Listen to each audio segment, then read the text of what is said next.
Vote বড় বালাই আর ভোটের প্রচারে গিয়ে কি না করছেন প্রার্থীরা। এবারে আপনাদেরকে দেখাবো যে সেখানে মেদিনীপুরের কেন্দ্রের প্রার্থী বিজেপি প্রার্থী ডক্টর শঙ্কর গুছাই তিনিও প্রচারে বেরিয়েছেন এবং দীর্ঘদিন যে রাস্তা খারাপ হয়ে রয়েছে, জমা বড় বড় গর্ত রয়েছে, সেখানে বৃষ্টির জল জমে রয়েছে, সেখানে ছিপ নিয়ে মাছ ধরতে বসে তৃণমূলকে কটাক্ষ করলেন বিজেপি প্রার্থী ডক্টর শঙ্কর গুছাই।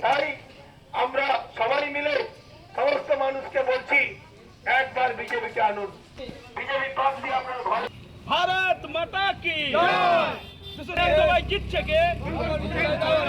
মেদিনীপুর বিধানসভায় জিতছে কে? হর হর মহাদেব, হর হর মহাদেব।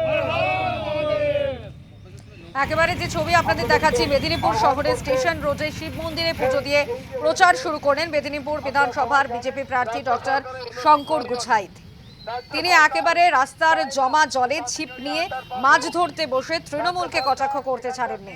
প্রচারেও তিনি অভিনবত্ব এনেছেন এবং ভোট যে বড় বালাই তা এখান থেকে স্পষ্ট। ভোটের প্রচারে কি না করছেন প্রার্থীরা, সেই ছবি উঠে এলো মেদিনীপুরে। আমিও কথা বলেছি ডিআরএম সঙ্গে যে বিজেপি সরকার আসার এক মাসের মধ্যে এই তাঁতিগাড়িয়া আন্ডারপাসে কি বলছেন মেদিনীপুরের বিজেপি প্রার্থী শঙ্কর গুছাই, শোনাবো।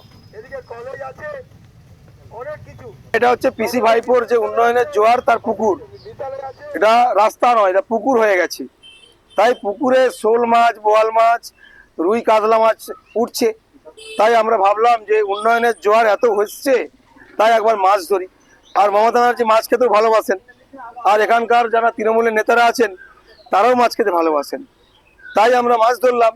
আমরা মাছ যে পেয়েছি সেটা দায়িত্ব নিয়ে তৃণমূল কংগ্রেসের চেয়ারম্যান, এখানকার কাউন্সিলর, আমাদের যে যিনি প্রার্থী এবং তিনি তৃণমূলের জেলা সভাপতি, তার ওয়াইফ হচ্ছে আবার কাউন্সিলর, আবার তার সন্তান যে হবে সে হবে ডিপিএসসি চেয়ারম্যান, তার যে ভাইপো, তার ভাগনা, সে হচ্ছে কোটি কোটি টাকার সব বিভিন্ন কম্পিউটার সব নিয়ে কাজকর্ম সব করে শুনেছি আমি।